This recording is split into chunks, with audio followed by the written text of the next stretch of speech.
Thank you. All right.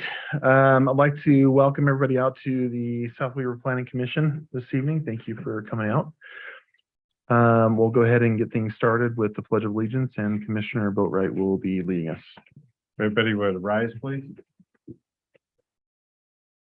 I pledge allegiance to the flag of the United States of America and to the republic for which it stands, one nation, under God, indivisible, with liberty and justice for all. I always want to say two. Yeah. All right. Next item up here is public comment. If there are any that would like to make a public comment, we will now give the time to you. Just a reminder to keep your comments to 3 minutes or less. Make sure to state your name and address, and please direct your comments to the entire commission, and we will not be responding back to you. The time is yours.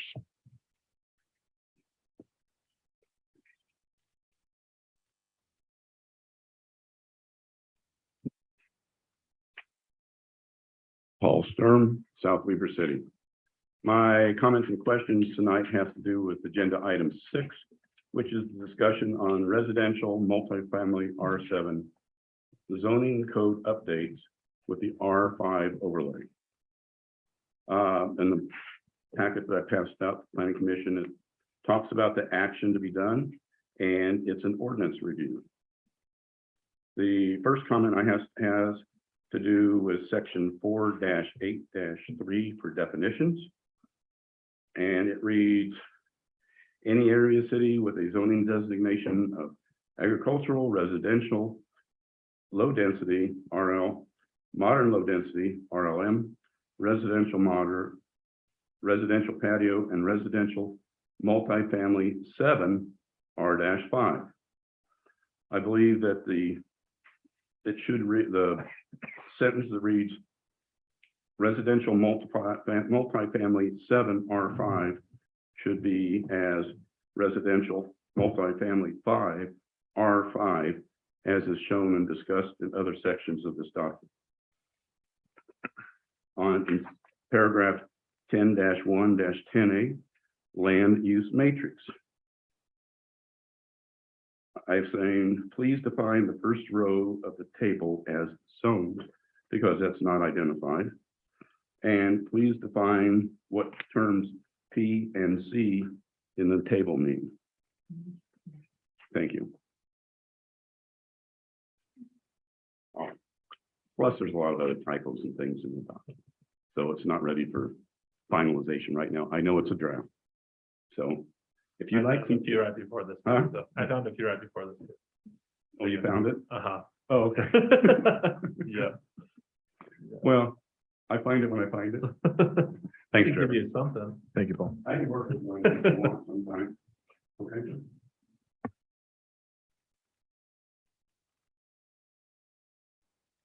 Any other comments?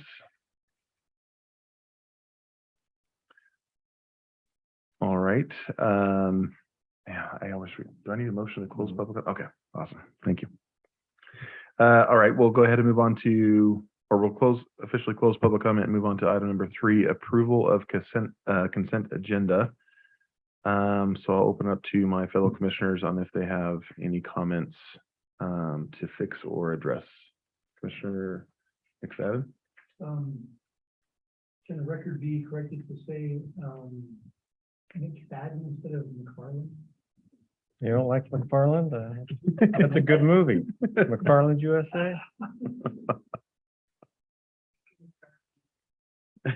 And then also on the attendees, I was the one via Zoom. You're right. So Commissioner Wilson, any other? I didn't have anything. And you guys have already mentioned what I was going to call out, so I think we're good. Can I get a motion on that one? I'll make a motion to approve the consent agenda for the PC 2022-11-10 minutes with the noted changes. a second. All in favor? Aye. Aye. Aye. Did you already say it? I didn't hear, sorry. Aye. Louder there. Thank you, sir. Thank you. All right, moving on to item number 4, updated final plat with phasing for Peterson Farms. PUD 25 lot plat, 13.06 acres located at approximately 6950 south, 475 east, by applicant Timothy Grubb.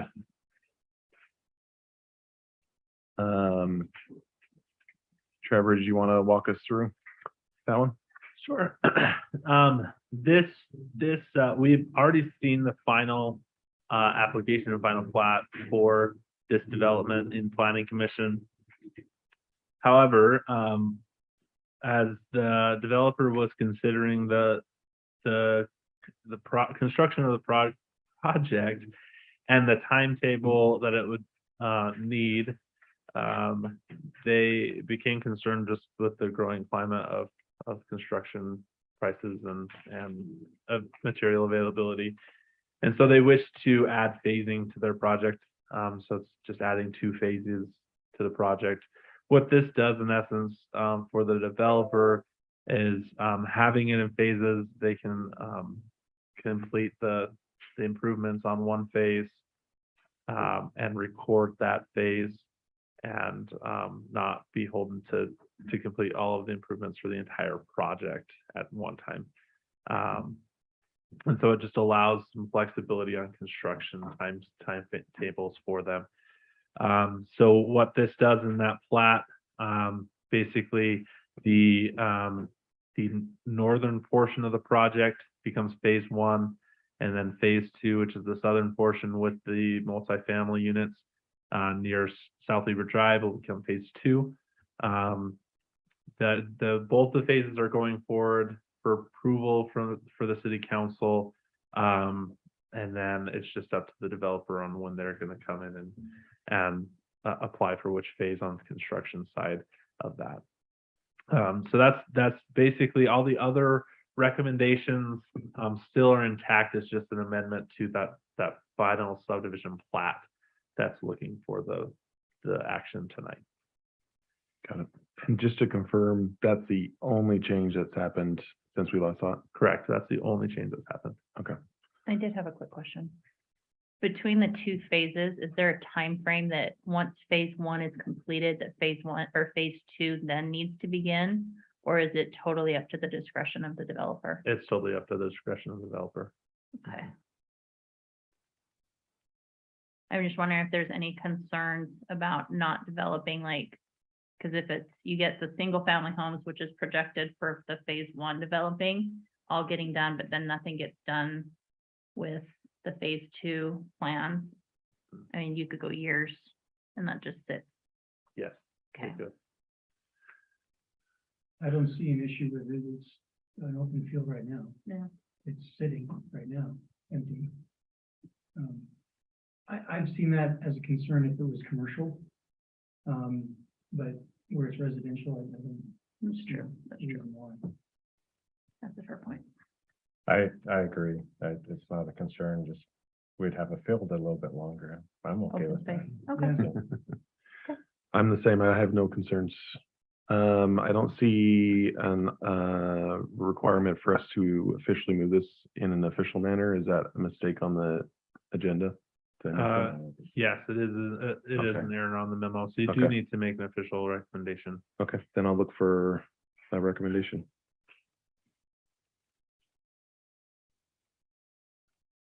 Is it on a recommendation? It's not on this, it's not on the printed copies, but it's on the one online. And So I'll move that we recommend that the city council approve the Peterson Farms PUD final plat, I think that's an error, for Peterson Farms 25 lot plat, combined RL, RLM, and R7 zoning, 13.06 acres located at approximately 6950 south, 475 east. Can I get a second? I second that motion. Recommendation. Great. We'll do a roll call. Commissioner Boatright, Aye. Commissioner Losey, I'm an aye. Commissioner McFadden, Aye. and I am an aye as well. So that moves forward. Thank you. All right. Item number 5, public hearing and action on South Weaver City's development, design, and construction standards. So we'll open it up for a public hearing, or, yeah, sorry, we'll do a motion first, sorry. Can I get a motion? Anyone? I will make a motion to open the public hearing and action on South Weaver City Development Design Standard, or Development, Design, and Construction Standards. Any second? I second. Oh, Marty got it. Or Commissioner Fab. All in favor? Right. Aye. Aye. All right, we are now open for public hearing. If there's anybody present that would like to make any comments. Going once, going twice. Nobody cares about design standards? I'm so shocked. I thought for sure Paul would have something on the engineering side. I move that we close the public hearing. I'll second. But I was hoping we would have a presentation by Yeah. Yeah, I got a second. Yeah. Second. You got a second? Mhm. All in favor? Aye. Aye. Aye. Aye. All right, public hearing is now closed. Trevor, you want to walk us through the changes? real I quick? will actually only say that Brandon has not shown up, but we have one better, and we have Dana here tonight. So Dana can walk you through a lot of this whole document, I will be honest, to me, is a lot of hieroglyphics. And it's really great and necessary information, but I know that it does things and does things well, but that's all I can tell you. I'll let Dana take it from there.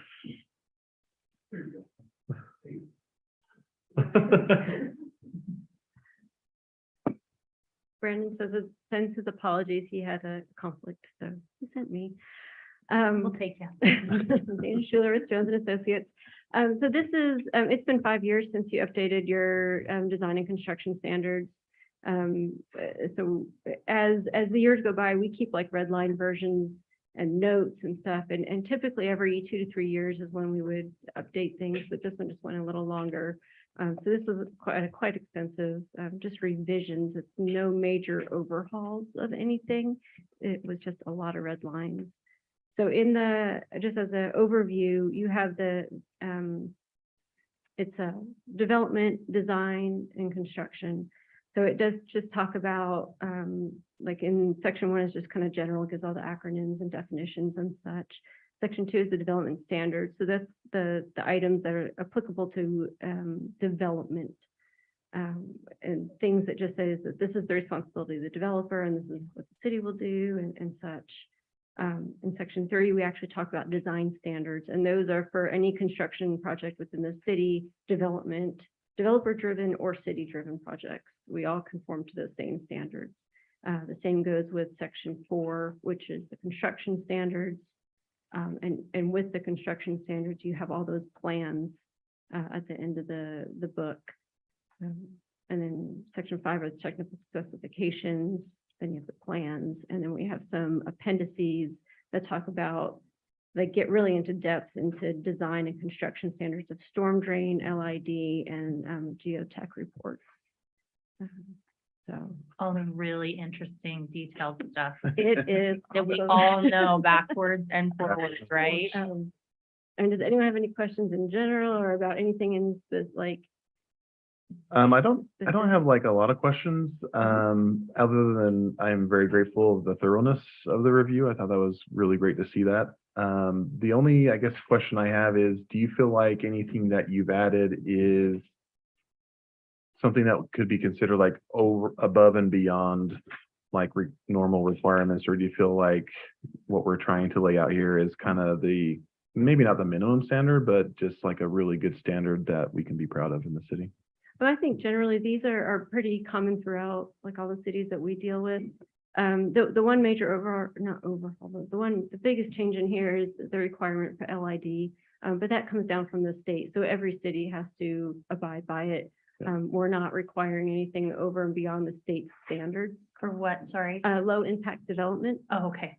And that went into effect several years ago, then they've kind of tweaked it. And now we have like they've settled on it and everything. And we've been the city and Brandon have been implementing and requiring development to meet the state standards, even though it wasn't like really spelled out in your standards, but now it's No, more sir. clear. Got it. Perfect. Thank you. Any questions from my commissioners? Nope. Everybody good? All good. Very good. Thank you. Thank you very much. Then I'll look for a motion to recommend approval.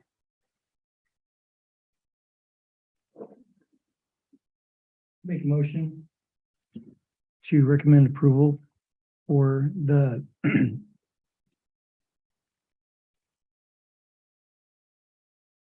overhaul of the design and construction standards. Second. All right, roll call. Commissioner Boatright? Aye. Commissioner Losey? Aye. McFadden? Aye. And I'm an aye as well, so motion carries. All right, item number 6, discussion on residential multifamily R7 zoning code updates with R5 overlay. Trevor, would you do us the honor? You bet. Thank you. So, as mentioned by Paul, there are a few typos, but it is a draft tonight, so we have time to fix them. So, And we've never talked about this before, ever. yeah. So, I do apologize. It was quite the process to put all of that together and then make sure everything's consistent. And so there are things that I've missed. So please point those out because you start to look cross-eyed and then everything looks great after you've looked at it for a couple weeks. And so, You had changes to it. yeah, and I had some changes and we had some updates and then it's balancing. So one thing that was really important as I was reviewing the overlay zone draft was its conformity and ability to complement the underlying zone. So typically how these zones work, these overlay zones work, is that you have a base zone and then you overlay this zone on top of it. And so you don't want any contradictory remarks and statements in the two. And so I worked really hard to make sure there's nothing too blatant on that. There's some minor errors and we'll have to fix those. Some things to point out. We talked about density incentives for the overlay zone.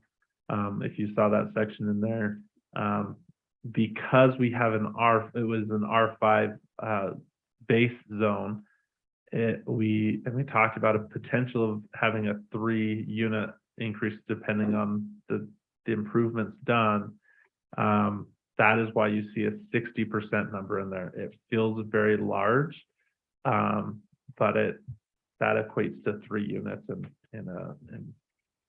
for 5 units per acre. And so that's just something to consider there and talk about there. And then I did go basic on the design standards. I didn't go too crazy. That was the direction that was given to me in our meeting last time. And so I have some basically what my favorite phrase is, and this is not a derogatory phrase in my book, is that I'm giving you something to hate tonight, and you can hate on it all you want, and then we can make some edits and changes, and it doesn't hurt my feelings one bit to change anything on the document. Because this is your recommendation, your baby, and not necessarily mine. And so I serve at the will and pleasure of you guys tonight. So just let me know what changes need to happen. As we were going through the updates to the R7 code to change it to R5 code, I became aware we needed to update many sections of code to make sure that they also correlate to R5 instead of R7. And so that's where those other sections are. The noise section is not a section that you will be making a recommendation on because that's outside of land use. That's a nuisance code. But I just included that for your reference to see there, and we'll fix that where it says R7 multifamily 7, our multifamily R7 code. We are a little bit different. There's some areas that we just call it R5, R7 in the code. Some areas that we call it R-7. Some areas they call it And I tried to make all of those as streamlined as possible. One other note with the ordinance that's going to come forward with this R5 update is that typically when we rewrite a zone completely, like this one is completely changing the name of that zone, right, to residential multifamily R7 to R5, we will want to, by ordinance, rezone the properties that are already R7. Now, what that means is if they already have an entitled use, they maintain that entitled use as a legal non-conforming use. If they were to change that entitled use, then they would have to go off of what the new zoning law says at that time. Does that require them to come back in for an official rezone process, or is it something that's just through the No, city? we would automatically, so for instance, Peterson Farms has R7. R7 in it. They have an entitled use, they will maintain that R7 density in perpetuity. If that phase 2 never comes in and develops and then they redo that whole subdivision plan, then they would just have to conform to the new development standards for that zone at that time. Yes, so if they say they have an entitled use and they want to come in and rezone, they want to come in and replat a project, then they would have to conform with what the current zoning is. They will have the ability to ask for the overlay zone, and that would require a rezone to include the overlay zone, creating that.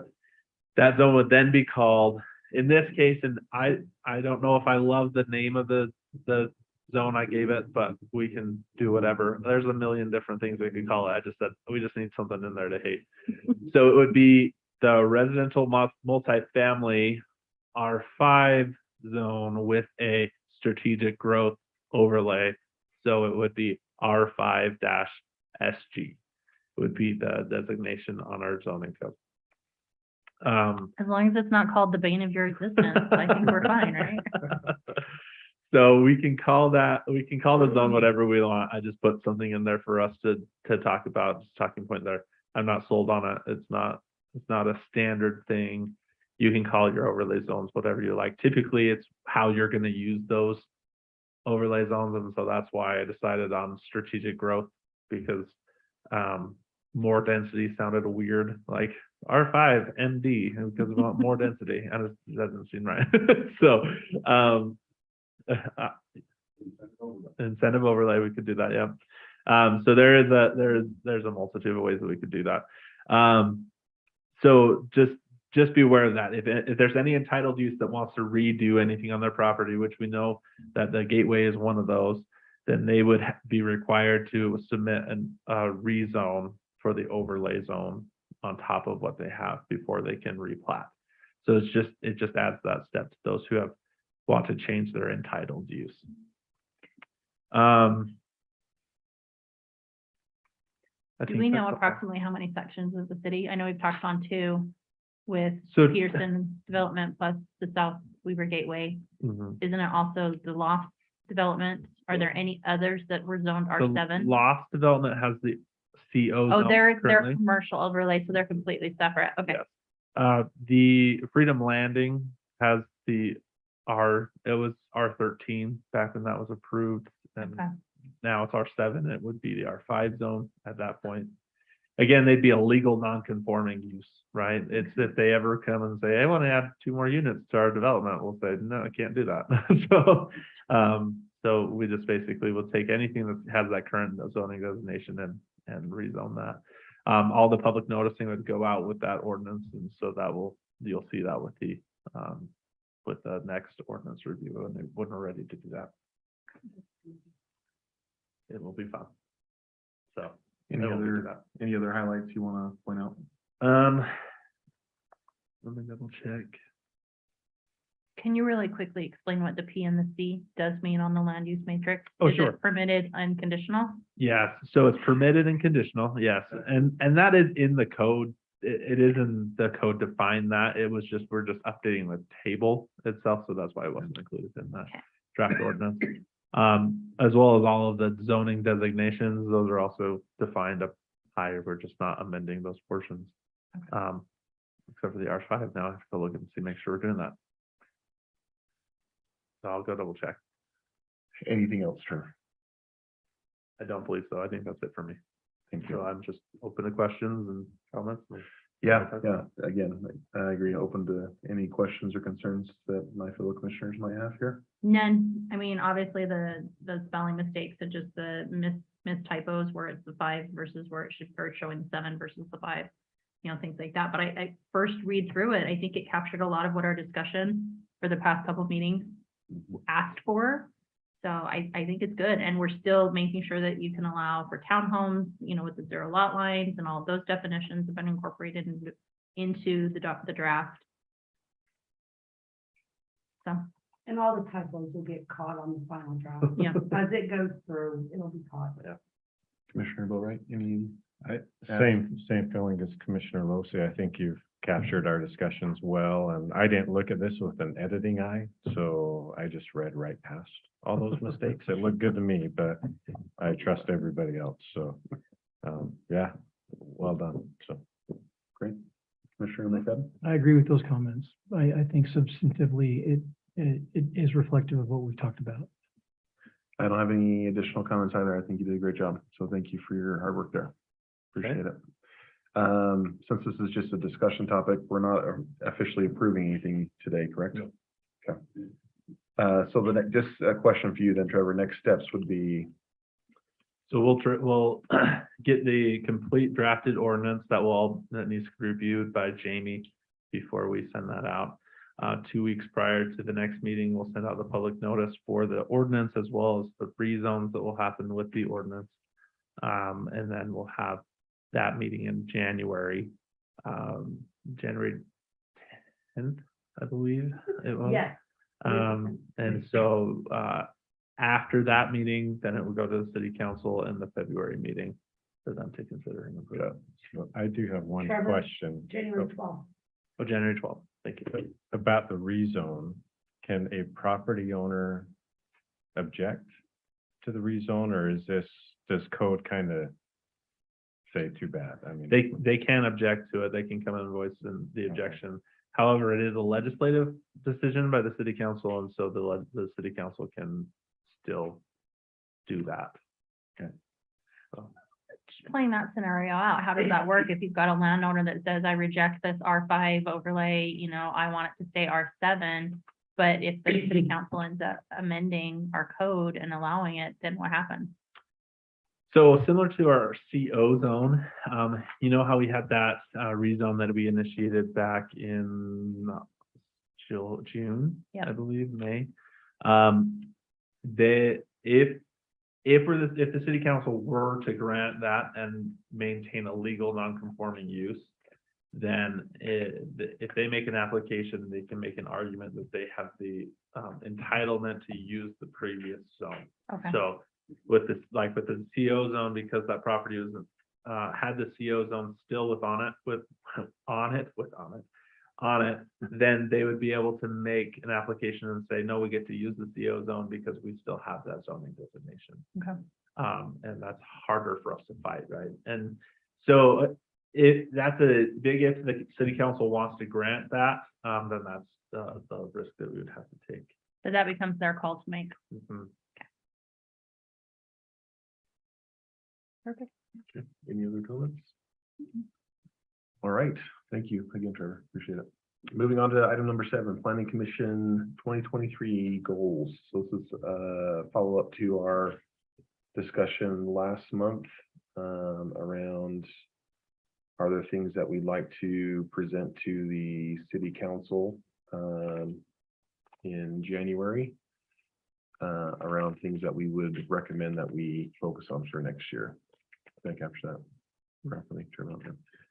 So I'll open it up for discussion among my fellow commissioners. So in the agenda, there are some notes on kind of things that we had called out. Do you guys have any concerns? Do you have like a top 3 that we want to, I don't think we want to put everything on the list, but is there a top 3 that makes sense for me to go in front of the city council and kind of pitch? What do you guys think? So I think water use, we've been kicking down the road for like 90 years in this state. So I think we're finally having our hands forced to do that. Thank you. I love that. Anything else to go to you? Karen? Not really jumping up. With the dust mitigation, my concern is just what can we do? I know the city's already, On it. trying to do that. I don't know how much more we can do that, but I'm open towards for the others. That second one, I just didn't know if we could really do anything. Commissioner Wilson? The sensitive lands is probably one that stands out to me, and just making sure that we all really understand and maybe tighten up that code a little bit so that it becomes very clear when somebody comes in and wants to develop in an area that is designated sensitive lands, like we have a very clear outline of how we can operate. I don't know if that's kind of what you're thinking, but that was one that stands out to me. And trails and active transportation, and that's already again through our general plan, we've got those maps. I'm not sure if there's any updating that needs to be done. I do have a sidebar question on this. Sure. The trail that is on the north side of 84, that is eventually from the Fisherman's Trailhead, does that actually connect all the way to the RV park, to Riverside RV Park? No. Or it's just intended to at some point in time, but right now we've got like a beginning and an end, but no middle. Yes. Yeah, so we have it's a 5-phase project Okay, for that whole trail system. Currently, phase 1, I think it was 1, 3, and 4 are Aren't complete, done. Okay, or near completion. Phase 2 has some just minor things to do. And then phase 5 is right in the middle. They're Okay. not sequential, they kind of jump over.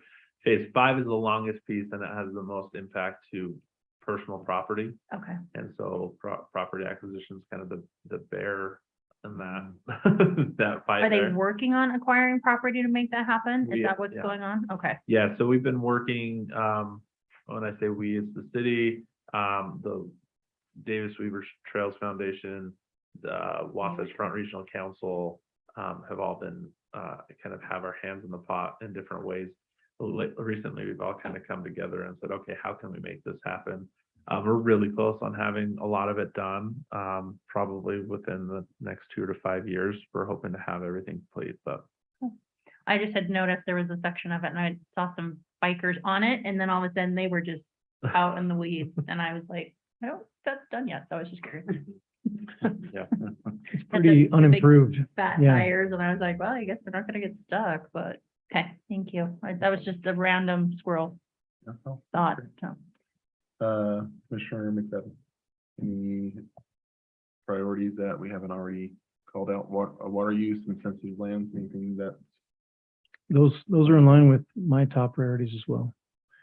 The only other one that we didn't really capture last time was, do we want to,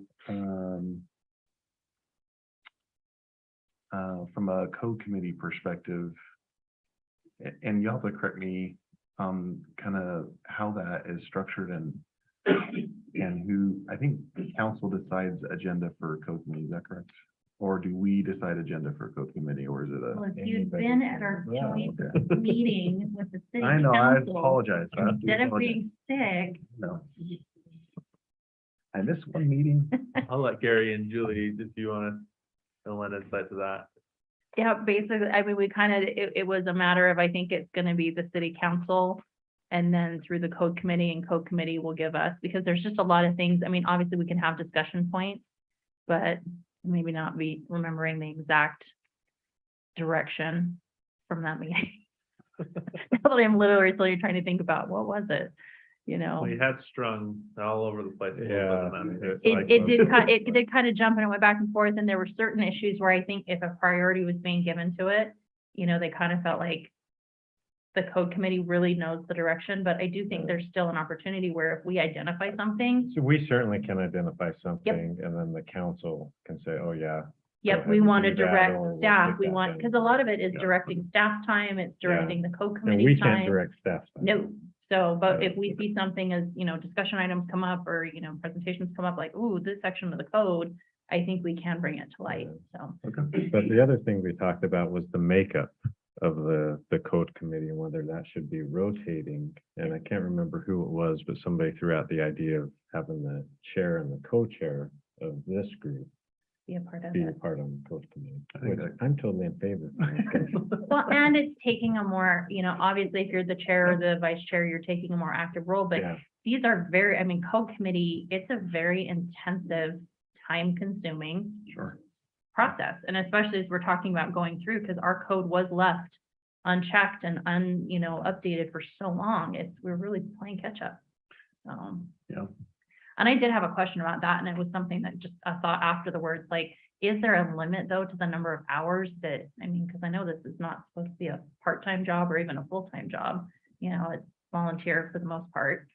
But are there hours that, once you pass a certain number, that, okay, you're off for the month and now we rotate it to another commissioner or, Technically, you are on a stipend, yeah, and so there, we don't worry about the hours. so okay, it's up to you. so it's up to you, okay.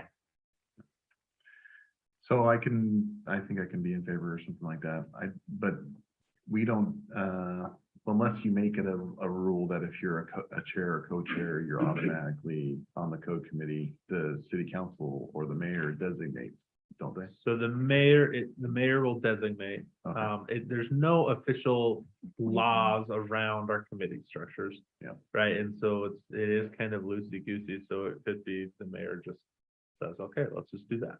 So I can follow up the mayor and see when he wants to implement that, and change and we can. Is that something that requires a change to our, the way the planning commission is, like our bylaws? Is there a requirement that would No, need to change that, no. Unless Okay. you wanted to formalize. formalize it and make it a I must-have? just leave it up to the mayor. I do too. Because sometimes, well, like I asked you to be on the code committee. Right. And but timing when just I doesn't was work chair, out. Yeah, it just didn't work out. Right. Sometimes, I don't think one should be tied to the other. Gotcha. All right, so maybe that's just, It's a nice idea. when I In theory. go in front of the council, maybe I can bring it up too, since that's directly impacting us. Yeah. Okay. All right, that's all I had. So, then I guess it's water use and sensitive lands and seeing if the. They're council- all really good, so that's where it's just kind of, I like two, honestly, because I don't know how long it's gonna take us to get through these two. So I'd hate to go to the council with more than two and then overwhelmed. be like, well, we don't even have time for one. So, Mhm. so I think two is pretty good, see how it goes, see how long it takes us to get through it. And then if we address it within 3 months, awesome. And then we can go to the council with, hey, here's a couple of things that we'd like to do. What do you guys think? I like that approach. I love that nobody wanted to pick master planning, the gravel pit, and trying to come up with ideas. Too late. I thought we already. That's what I've heard for 40 years. It's a leaky lake, I think we'll get a lake as soon as we get a high school for South Weaver, right? which means never. All right, if we're good, everyone's good. All right, we'll go on to item number 8, comments. Commissioner Boatright, any comments for us, Stephen? No, I'm just glad I was able to be here in person. So, Thanks for being here. Commissioner Wilson, I have none. Commissioner McFadden, None tonight. and I am good as well. Yes. I have a quick update. We got a note back from the state on our moderate income housing plan, Uh-oh. and they would like Wanna us to hear this? revise it. Again, however, Wait, they revised it or they want, they want us to revise it. They don't feel like the ones that we chose were sufficient? So we are really fortunate. There are a lot of other cities that also have to revise theirs, like a lot. And some of their revisions are pretty hefty, and ours is really easy. They didn't like in our selections, section B, which was about infrastructure, if you remember that one.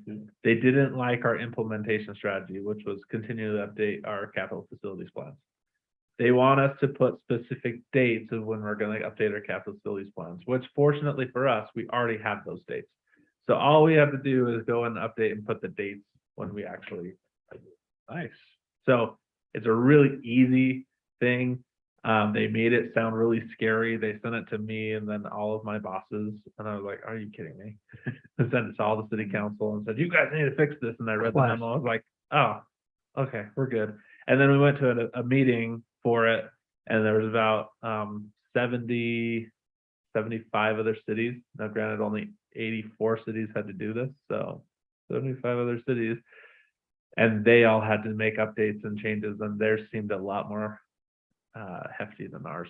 So you'll see that in January. We have to do that. We have to public notice it because we need to do we actually need to pass it by ordinance. They want us to pass it by ordinance.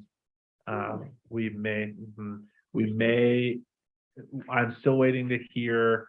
One other minor note was that they didn't see it in our general plan, but we have it separate from our general plan. So they are checking and making sure that we can still have it separate from our general plan. If not, we may need to have it be ordinance to amend the general plan to put the whole modern housing plan in the general plan. So that just becomes another paragraph that gets added or section to the general plan Yeah, appendix. or an yeah. appendix. Could it be an appendix? It could be appendix. Could it be a Yeah. deep hidden? It could be an Buried. appendix. So I'm just waiting to hear back how they're comfortable. I said, right now, it's just a separate document and we reference that document, but it's not an official appendix to the thing. And they're just saying, well, it might work. Let's just double check. Okay. So regardless, it's a really simple, easy change. I'm not anticipating to And it was only section B. as That was only the section only one B. that came back. Like I was like reading it, I was like, okay, that's the easiest section. Thank you for that, Bakken, and anything else that we did. So they said everything else was perfect. Oh, well, good. Awesome. Thank you for that. Dick. Wow. Until they changed the laws. Until they changed the law. Until 2023, and they come back and be like, just kidding. We actually removed section B infrastructure, and now we need you to pick 7 more items. We're really worried that they're gonna say, as soon as you finish one, you have to pick another one. Yeah. That's what we're really That's worried a about, true but statement. we don't know. Quick question about Commissioner Walton. Was tonight gonna be his last night or is it January? January is the January. last meeting. Okay, So we'll be honoring him in the next. great. month. I did not excuse him because I wasn't sure if he was gonna show up late. Yeah. So he's officially excused. Okay. I don't know if we need to. I'll write that down now.